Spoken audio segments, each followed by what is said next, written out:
Well, good morning, good afternoon, good evening.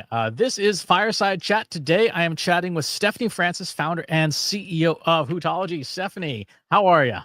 I am well, Christopher. So glad to be here. All right. Let's start easy. We already know who you are. What do you do, and what in the world is a Hootology? Hootology is a mashup word that we created in 2016 when we started, and it's reflective of three different things. The Hoot stands for two parts. It stands for in cahoots or in partnership with our clients. But yada, yada, yada, what agency doesn't say they're in partnership with our clients? So the next layer is going to be a hoot nanny or a celebratory good time. And got a lot of pushback in the beginning about combining business and fun, and thought a lot about it, and took the dear mentors whose advice was to stay away from that to heart, and realized that we love what we do. It's a lot is at stake. It's challenging, but it's also fun, and so we didn't want to run away from that.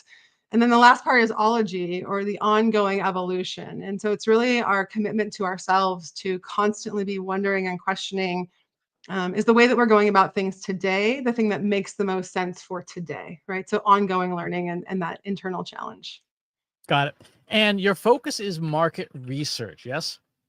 Yeah, we grew out of, I was a market researcher, and we've grown through and with market research over the last probably 25 years. Okay. Today, you are using generative AI as part of that. Talk to me a bit about how that works. Yeah. Yeah, it didn't happen overnight, right? It wasn't a bandwagon that we jumped on quite recently, but it was something that personally in my years, just felt this angst around understanding the beauty of quantitative research, or what we would all know on this call as, or surveys that we all see probably more than we want to see in our inboxes these days, and qualitative research, or really that depth psychological knowledge that comes from a one-on-one interview to understand thinking and rationale, or something like a focus group. And the angst over the decades for me was gosh, there has to be a way that we can quantify or have that statistical assurance of qualitative information, or that irrationality of the human mind. And so that was just a drive of mine for so long. And I was teaching at NYU. I was a adjunct professor in a graduate program for a course called Global Market Research. And I don't know if you remember your market research professors, or anyone listening in at some point remembers theirs, but I can tell you that my graduate students, when they walked in on day one, didn't expect their statistics or market research professor to look like me. And so it became kind of a really kind of fun collaborative process was really around changing thinking and opening up minds to possibilities. That was my number one goal as a professor. And I realized in my seventh year that I was spending so much time helping my students be prepared to doubt the quantitative and qualitative research that they would be receiving in their decision making roles post graduation, that it was the moment where I was like, I know we at Hootology could create something today. And before the first time we all heard about generative AI, we were already starting to work on solving for that, like actively solving for it. And then it seems like we all woke up one day, and Gen AI was everywhere with OpenAI's announcement. Um, it was the unlock. And so it was really the piece that now we're using to be able to have that quantification, or that statistical reliability around qualitative, or kind of just like just psychological thinking that we all have. Talk to me more in depth about how that works. Like, how are you picking apart qualitative data? Like, what's the thinking there? Yeah. Well, Christopher, maybe just in the interest of like knowing sort of which direction for me to go, tell me in terms of your understanding about qualitative data and quantitative data, and how I can better. I want to get the framework for how I can best sort of tee it up, so I don't kind of go down the research, nerd rabbit hole. The nerd rabbit hole is the best place to live. No, Yeah. quantitative research is how much of anything, and then qualitative research is what the thing is. So the way that we typically talk about it when we're talking with people is to say you do qualitative research to figure out what the questions are, and then Mhm. you do quantitative research to figure out to quantify the answers to those questions, because it may turn out, like you have one weirdo like me, like, oh yeah, this is the most important thing, and I'm like literally the only person in the world that cares about that thing.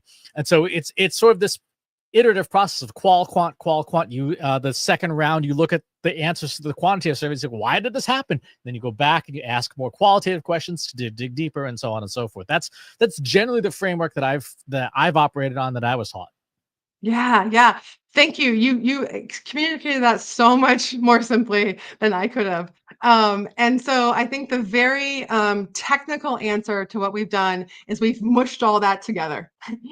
And so we've made all of that possible in one moment in time. So let me pick apart a little bit and go a little bit deeper into like what you beautifully laid out in terms of the difference between qual and note the first thing you said, which was so cool, which was we do qual first to figure out the questions, right? And so what that means is we gather a group of people who are the type of people that we're looking to understand. So this could be it could be soda drinkers if we're looking to understand kind of big soda decisions. It could be tech users. It could be B2B decision makers in a certain industry. And we ask them basically how they're thinking about something to uncover the topics that in the past we would then design a questionnaire around, right? And that was a beautiful time because both of those things were fantastic ways about going about it.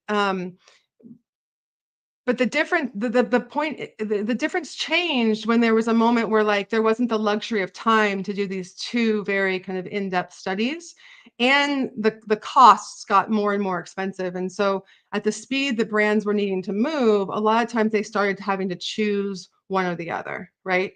So kind of in a dream world, what we would do would be a qualitative conversation to, as you said, to uncover the questions, the quantitative to be able to figure out the what or the how many, but then qual again to be able to figure out, okay, we've made the decisions off of these two. Let's make sure those are right before we go live. Um, and so what we've been able to do is be able to have this conversation in a real-time virtual environment that has a quantitative sample size. So the ability to have that statistical assurance because we're talking to enough people, but allowing every part of that conversation to start with people's thoughts and ideas. So that's really just the launching point. But there's something else that you said that I think is worth kind of talking about before we dig into kind of the intricacies of hooks or the platform that we created. Is if you take both quant and qual in isolation, you mentioned kind of that the one weirdo, right? I also in my life am the one weirdo, so this is why I think that we've been come together today. And if we're talking to a group of maybe 8 people in a conversation that looks like a focus group, and one person has an idea, we have no idea if that's a fantastic idea if we take that to the entire population with just doing qual. And we have no idea what that idea is if we just do quant, right? And so by starting a conversation with a statistically representative sample, so whether that be 30 people or 2,000, we're then able to have that group of people tell us what's on their mind as that launching point. So the generative AI role in this, is that in the interviewing, is it acting as the interviewer or is it acting as the respondent? Yeah, neither. In our case. So there is a lot of conversation out there, and I think a lot of really good applications around generative AI serving as a moderator, right? And doing a whole series of one-on-one conversations and tailoring each conversations as the moderator based on the responses that the individual person is providing. The concern that we had with that is, for the purposes of what we're looking to do, I think that there's great applications of that, is then we still have 100, 500, 50, whatever it might be, individual conversations that are not unique, that we can't then therefore quantify and compare to each other. So in our case, we're able to start with the same question, and everyone in the conversation who is the profile of who we're looking to understand for some pretty big decisions, all respond to that one question. And so the first element where generative AI is employed is it's looking at those responses in real time and deducing the themes and coming up with those themes to be able to continue the conversation. So in essence, Christopher, we want to think about it like with a survey, the creator of that survey decides what the 5 or 6 options are for that question. And in a hooks conversation, the people we're looking to understand tell us what the 5 or 6 things are that are most important to them. Got it. So you're essentially using it as an NLP engine. As we are at the first step, yes, right, to be able to synthesize and find the information to be able to continue and go deeper. Have you looked at the work from Stanford from last summer about using generative AI as the respondent? Yeah. This is what I'm excited to hear from you, because I've heard a lot about the your interest in sort of getting past the human component. Is that accurate? Because this is going to be fun. Yeah, there was a paper, and the paper was titled, let me actually bring it up here, Predicting Results of Social Science Experiments Using Large Language Models. This is from Hewitt et al., August of 2024. And what they found was they basically took a bunch of existing social science experiments where they had data sets and things like that, and they created generative AI, essentially avatars, to behave like the respondents to the surveys. And they basically had the language models respond to the surveys as though they were those people, and then looked at the level of accuracy. How accurate were the respondents for to simulate human beings?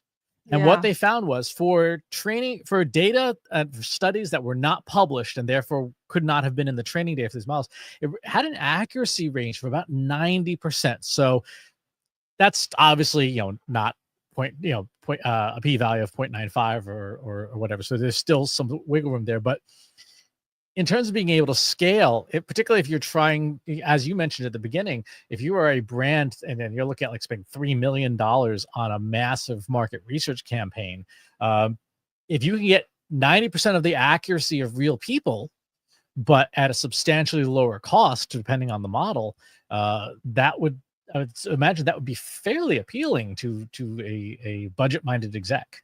Absolutely. I am kind of back to the ology part of Hootology. The I'm at my core driven to believe the next big thing is possible.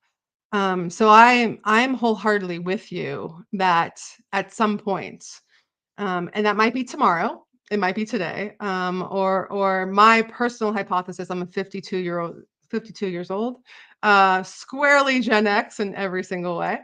And I do believe that that's probably going to come after my lifetime in terms of that true level of accuracy for the types of decisions that large scale brands, global organizations, and agencies need to make and need to get right.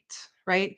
So what I would have loved to do is to be able to prep and dig into I'm the nerdy person who I wants will to look. gladly send you this stuff afterwards. Yeah.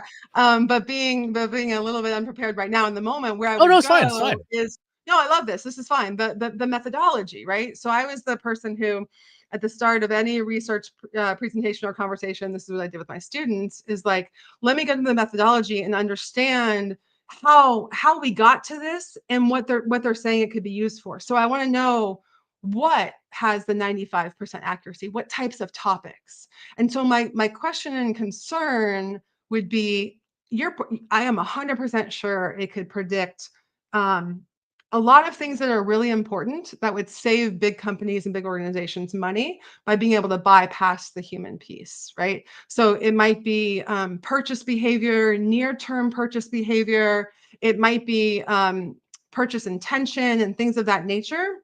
What I would wonder and want to learn more about is it yet able to understand the future?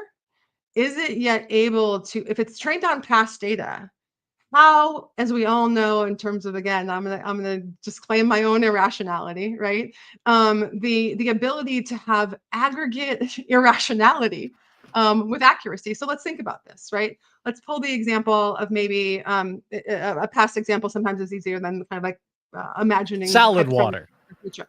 Well, no, let's go back to the iPod, right? To, 2001. Okay, if this was we were all as humans craving the iPod based on our behavior, but we couldn't have said, this is what I want, right? So our past behavior, right, from the time I was in high school, it was making mixtapes off the radio and hoping we get the recording right. Then it became 100 CD players where we would spend time programming, blah, blah, blah. We were looking to get all of our favorite songs in one place. And we were maximizing the possibility of what was available today with our behavior because we couldn't yet say, oh, I want this. And so what we have created is a way that can allow us to look at the current day moment of a particular group's psychology and dig into the nuance of what we're asking for and what we're really saying about our needs and wants for the future.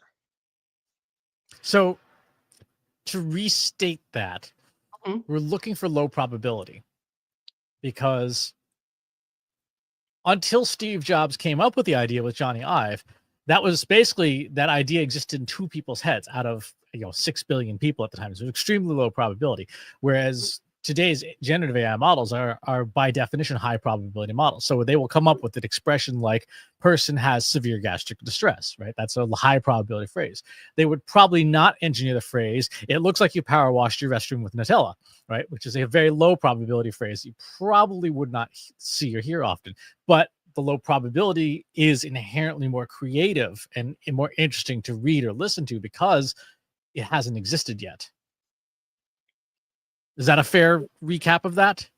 Yeah, you took me though from iPod to Nutella to gastrointestinal problems, and so I think I think I can thread a needle, Christopher. But boy, oh boy, tell me what your point is. Well, the point is that what you were trying to say is that the generative AI models can't predict what has never happened because it's not in their training data sets, and therefore, if you were using them as synthetic respondents, they would not be able to articulate that they really desperately wanted an iPod because they didn't know it existed, in the same way that Henry Ford famously said, if we asked people what they wanted, they'd say they wanted a faster horse. Right. Yeah. Yeah. Yeah. And so if we think about we are completely in alignment that I do think bypassing the human eventually is going to be possible, right? And it certainly, I believe, is possible today. It's also a matter of what's at stake of getting it right. So let's think about, like, if we're sitting in the seats with a big pressure of a $1 billion, $100 million decision, whatever it might be, on our shoulders, are we sure enough that the model that doesn't include humans is going to get it right? So maybe what comes to mind, and we did no work on this particular project, but if we think about the Kendall Jenner commercial for PepsiCo, right?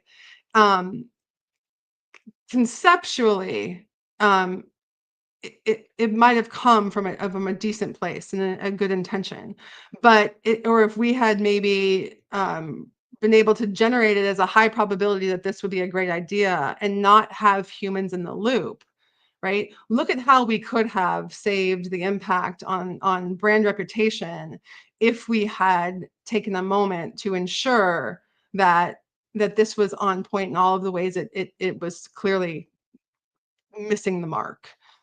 So I just think that the decisions are too big for the types of things that in this moment we're trusting that reliability to be right without involving the human piece, especially when now we can quantify that qualitative component or quantify the psychology of the why behind what people's thinking is. So I'll play devil's advocate and say, well, humans were responsible for the Kendall Jenner So clearly a Right. machine probably could not have done worse.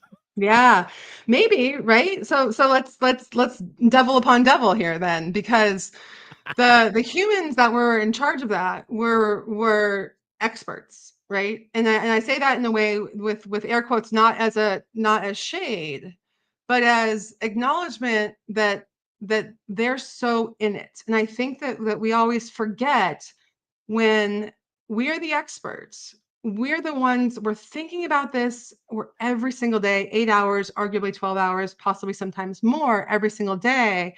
And we forget how far away we are from the end user of whatever it is. So a couple examples from the past, we did a lot of work with the NFL. And I remember there was a moment where we were talking about younger generations, and one of the super senior executives said, well, my teenage son doesn't think that, right? And it's like, and so therefore it is true, right? About the NFL. My teenage son doesn't think that about the NFL, right? And you like this teenage son is probably a fantastic human, but cannot be representative of teenage male fan base of the NFL for the future, right? And so that bias is so easy in so many ways to miss. We also were working with a Major League Baseball team in a moment where the spring training location was changing for the first time, I think, in 20 years. And it was 3 weeks before the first spring training was ever supposed to be kind of in the local market that the team actually played. And it was a traditional focus group day. So I was literally in a traditional focus group facility behind the triple silencing glass, and the senior execs were behind that glass. And I remember that I was sitting talking to eight fans, and fans by the definition that we had all decided that for this particular conversation was a fan, because obviously a fan can mean a lot of different things. And no one around the table even knew that spring training was moving. And this had been a 10-year process. And I could hear screaming behind that triple pane glass and things hitting it, right? Because it was like, how can they not know? And it's like, how can we forget that for the last 10 years, this has been one of the number one objectives for everybody within that organization?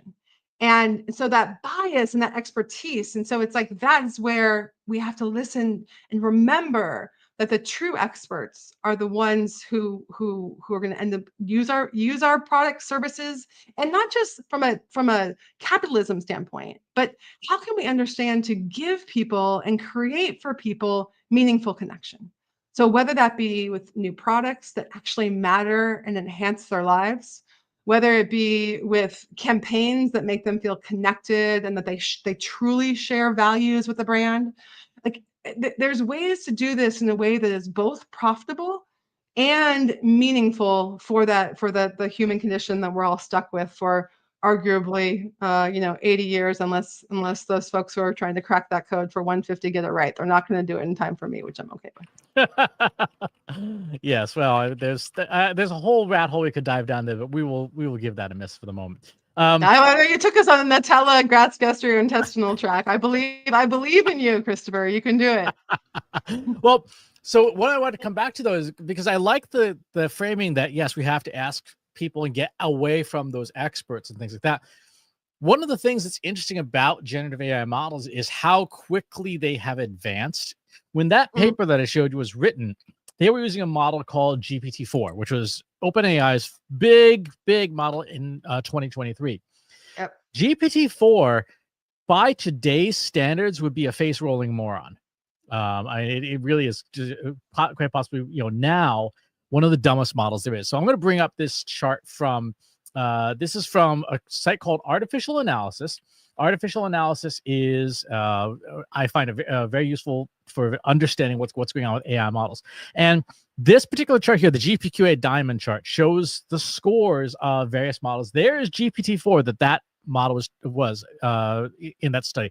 It would have scored a 36%. A human PhD on this chart scores at about a 70 to 80%, depending on where you are, if it's within their expertise. So an astrophysicist PhD will answer about an 80%. What we see is that today's foundation models are all at or above human PhD levels, which means that they have the ability to answer very, very difficult questions correctly and thoughtfully. And so, to your point about how humans in particular can bring a whole bunch of questionable data baggage with them, or are at the stakeholder side are making decisions that are a little too insulated. I could see a case where you have something that's a hybrid, where you have either generative AI as a moderator in a system like what you're describing, or having humans be the moderators and generative AI being the respondents, so that there's still people involved, but it either scales faster or it shrinks the response times. What do you make of Yeah. that? Yeah, well, I think you bring up an interesting point with your chart and your emphasis on the PhD piece, right? So let's start there, and then let's bring it back to a little bit deeper in terms of our platform hooks and how we are using it, right? Because we only stopped at the first step. So what's interesting is you mentioned PhD level, right? And that was the emphasis of that chart that you repeated a few times. And so I think what you're emphasizing and reiterating for me is exactly the point I was trying to make, which is like we can get to understanding, if we're talking about facts, of like black and white facts of a PhD level knowledge of any particular topic, the models can now give us that. And that is all proven, and that is all like patented, locked and loaded, right? And so yes, it can get there. The reasoning piece, which the most latest edition from OpenAI is starting to look at that reasoning component, and just now, and again, it's still very early days. We all know that. Is it going to be able to replicate the reasoning, the rationale, the thinking of humans who are not PhD level, right?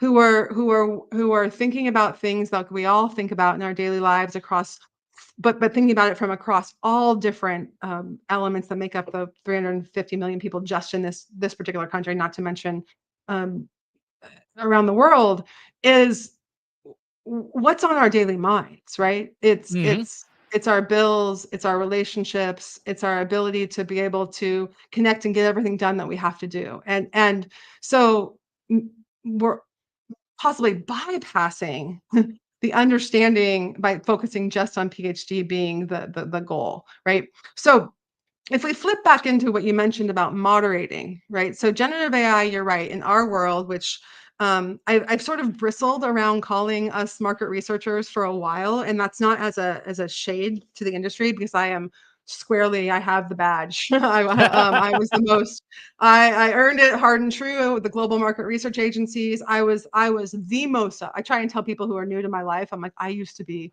so uptight, so rigid. Nothing was possible. It had to be this certain way, else it wasn't right, and you couldn't consider it. To being like, okay, these traditional modalities, or surveys and focus groups and IDIs and ethnographic research, they deserve to be in the Hall of Fame. And that means honoring that they were fantastic for the time, but wondering how we keep that sound research principle and bring it in. So the ways that generative AI are mostly being used so far is going to be that moderation component, with the caveat that the folks who are in the conversation are each having a different conversation because it's tailored to them. Therefore, it's challenging to combine.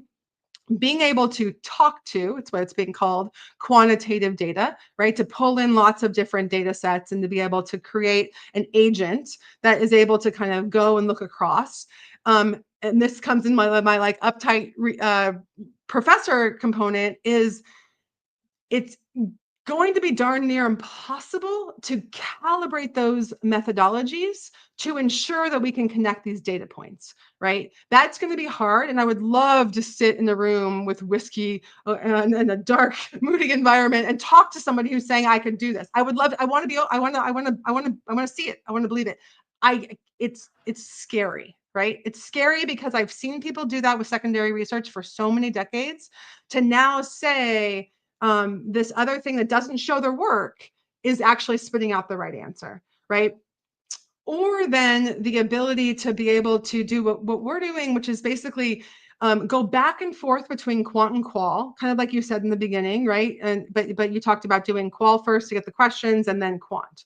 So the way that we're deploying generative AI is starting with that open-ended question, being able to have, for the sake of this conversation, I'll say 800 people. 800 people all respond with no bias, meaning I don't see a list. I don't see what another person in the conversation said. Statistical All I bias. see, all I see is tell us how you feel about this topic. So all 800 people put in their responses. Generative AI goes to work just on this conversation, right? So we're not bringing in stuff that we can't be sure about. I can't put my name on. I can't ensure that it's worth the Hootology brand, right? Because I don't know how they're gathering it and what they're doing with it. Saying, okay, there's these 800 responses and they're rich and they're deep because there's an electricity of this synchronous real-time conversation. And it pretty quickly, because this is a pretty basic feature at this point of generative AI, it finds those themes. So now it's the people telling us what's important to them.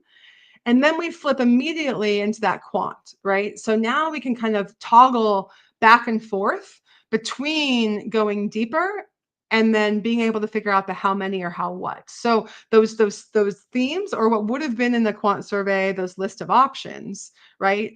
That the expert created, now the people are telling us, and now they're going to vote on. So they're going to have a select all, so we can have that actual quantification percentage around what's truly on the hearts and minds of people. So think about political surveys are always compelling for lots of reasons. And if we think about what's truly important to if you will, kind of, everyday folks, more moderate folks, or the folks who aren't necessarily the ones that have a representative talking head on cable news cycle, is hearing from them what's important and listening to that versus kind of being told what's important and responding to those things. So we're able to then have those quantitative features, be able to rate things, and then be able to flip back in, Christopher, to say, okay, you've now told us, irrespective, Christopher, what you individually told us in the beginning was important to you on this topic.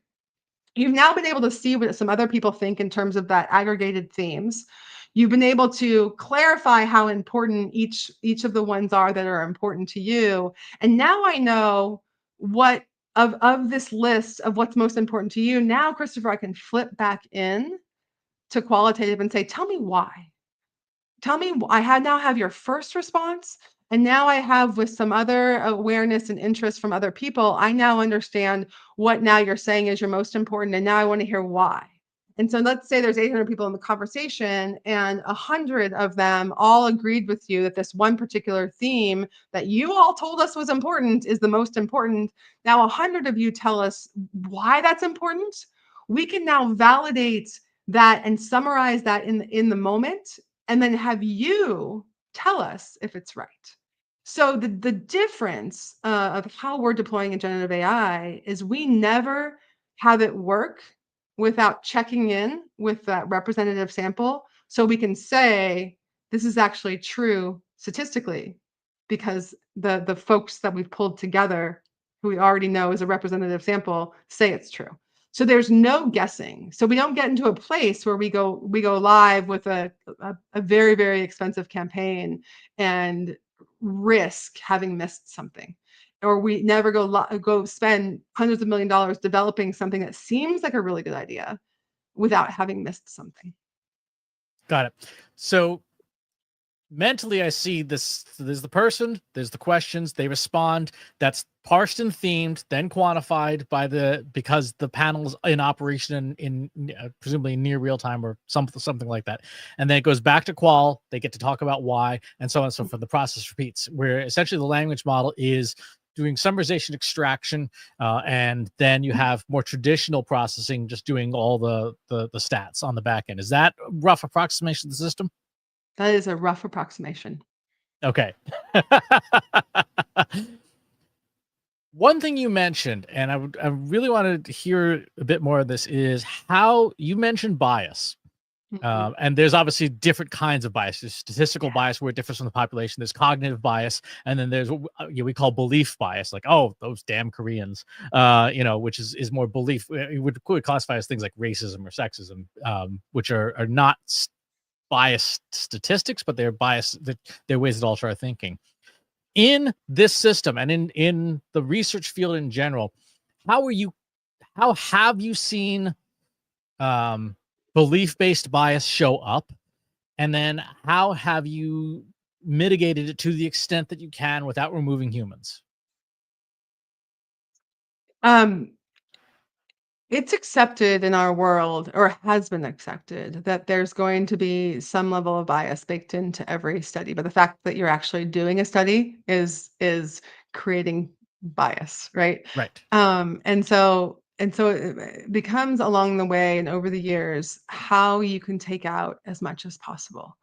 So the types of bias that come in that are just baked into uh, humans based on factors I think that we hopefully can all agree upon are true. There's bias in the quant side of who's writing the questionnaire, right? So most of the people writing questionnaires have at least a master's degree, which is a small percentage of the US population. They're probably from a majority racial or ethnic background. And so they're baking in, likely unintentionally, their own bias that they may or may not be aware of. And that all then seeps out into what the findings are. If we aren't careful enough to understand the difference and the uniqueness of people, to be able to write a quantitative questionnaire in a way that is as free of bias as possible. And it's unfortunately very uncommon that bias is not baked in, and you can't see that in the numbers. On the qualitative side, the bias gets baked in by who the moderator is, and same thing in terms of their own self-awareness around how they appear and interact in the world, and the benefits and privileges that they've had or not had.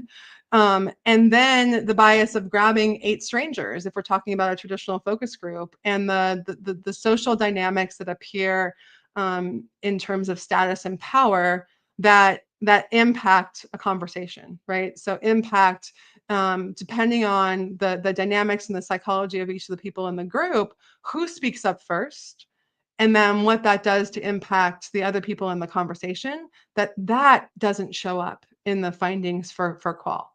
So by no means is there a solution that has no bias in it for today, even including bypassing the people, right? Because we all know that at this moment in time, who the large language models were created by, and this particular moment for, there's bias baked into that system if we're bypassing actual humans. So where I personally stand as it relates to what we've created is we have tried to eliminate that in several ways, right?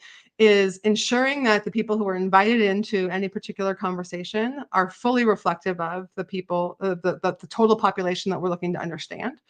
And that by starting the conversation without a list or without an expectation of response, now we can start with as raw and clean, pure. I'm using researchy type words that don't necessarily translate in a way that makes sense, but information that is as true as possible, so we can understand and listen in a way that as a human we sometimes can't.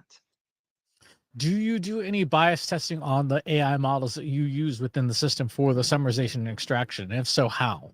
Yeah. I believe, Christopher, we're getting around that by just looking at the information that's in this particular conversation. By closing it off to any sort of open source additional information, we're able to just look at who's in the conversation, and we control who's in the conversation. What we did do in our 9 months of development is we had the benefit of having several longitudinal qualitative studies with some very large clients, and where we had kind of had a history of human analysis. And so we went into that testing of our prompting strategy to continue to work to ensure that testing what the themes that were being generated and the insights that were being generated in our early stages of development, to then be able to see if we were close to the human assessment or the human analysis, and being able to do that over time. But one thing that's important to me is we had the mindset of, we need to be open-minded, right? Ology. We need to be open-minded to the fact that as humans, we may not have gotten it right. So we weren't just trying to program this to replicate us, because us has our own bias baked into things. And so it was that this constant tension for almost 9 months of testing to be sure which one's actually more right? And until we get into the place that we feel good about. And the piece that also mitigates the bias is that we are never taking what generative AI turns out, whether it be summation of the themes, whether it be identification of those outliers, which I want to talk about, or whether it be the summarization of the insight, without asking the folks that we're talking to if it's right? So the bias is going to catch itself in every single conversation and in every single touch point, because we don't assume it's right. We then can say, hey, here's the insight that you and the people that chose this theme, why you told us. Is this accurate? So every time we have an insight, we can have that accuracy score that says, this is 95% of folks said this was right, this particular insight. These 6 themes that were just generated, 100% of folks said that they see their theme in there. And so therefore we feel confident that it's reflective. But we actually don't want it to be 100%. And that gets us to the outliers piece, because we know that the next great idea is not going to show up in a generated theme from the population.